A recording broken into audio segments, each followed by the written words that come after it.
સુરતમાં નવરાત્રી પહેલા જ ગરબાનો એક અલગ અંદાજ જોવા મળ્યો। શહેરમાં પ્રથમ વખત ગરબા ટેક્નો પાર્ટીનું આયોજન કરવામાં આવ્યું, જેમાં અત્યાધુનિક ટેક્નો મ્યુઝિક સાથે ગરબા તાલનો સંગમ જોવા મળ્યો અને યુવાનોમાં ભારે ઉત્સાહ જોવા મળ્યો હતો। શહેરના આર્ટિસ્ટ દ્વારા પોતાના ફ્યુઝનથી લોકોને મજા કરાવવામાં આવી હતી। પાર્ટીમાં આવેલા દરેક લોકો વ્હાઇટ ડ્રેસ કોડ અને ખાસ લાઇટ બેન્ડ સાથે જોવા મળ્યા હતા। લોકોએ દાંડિયાના સ્ટેપ સાથે ટેક્નો પાર્ટીની મજા માણી હતી। આજે ગરબા ટેક્નો પ્રોગ્રામ રાખ્યો છે, આખા વર્લ્ડમાં ફેમસ છે, જેની પાછળ યુથ અને ખાસ કરીને જેન ઝેડ ખેલું છે, આપણે જેને આપણા કલ્ચર સાથે મિક્સ કર્યું છે અને આપણી સંસ્કૃતિ પણ નથી છોડી।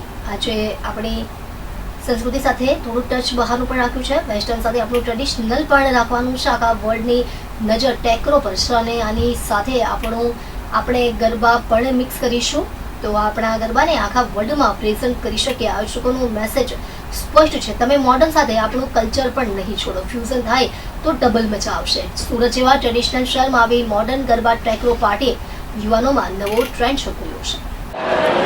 મારું નામ અમી ભાવિન છે। BMGGના ભાવિન કઢીવાલા સાથે હું એમની સાથે ગરબા ક્લાસમાં એમની સાથે મદદ કરું છું। ગરબા ક્લાસ અમે લોકો ચલાવીએ છીએ।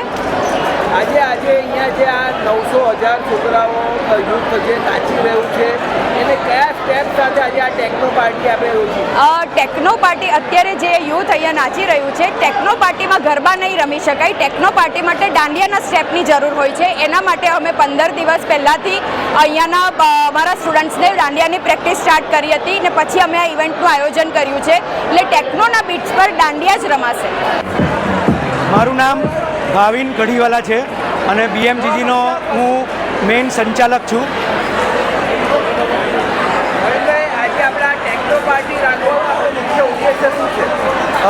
ટેક્નો પાર્ટી રાખવાનો ઉદ્દેશ્ય એક તો જો હું તમને કહી દઉં, ગુજરાતમાં કે ઇન્ડિયામાં સૌથી પહેલું ટેક્નો ગરબા લાવવાવાળું BMGG છે કે જેણે શરૂઆત કરી છે। ત્યાર પછી ઘણી બધી જગ્યાએ થયા અને બીજું આજે જ્યારે જેન્સી બહુ બધા જોડાયા છે ગરબામાં, તો એ લોકોના હિસાબે કે એ પ્રમાણેનો પ્રોગ્રામ આપવા માટે જે કોન્સેપ્ટ મારો ગયા વર્ષથી માઇન્ડમાં સેટ હતો કે જેને લઈને મેં આ પ્રોગ્રામ ડિસાઇડ કરેલો અને આ વર્ષે ટેક્નોમાં સાથે થોડા બીટ્સ અને બાસ અને નવા બધા આપણા ગુજરાતી સોંગ અંદર એડ કરાવીને જે પ્રમાણેનો પ્રોગ્રામ કરાવ્યો, તો પબ્લિક કયા લેવલ પર ખુશ છે એ તમે જાતે પણ જોઈ રહ્યા છો।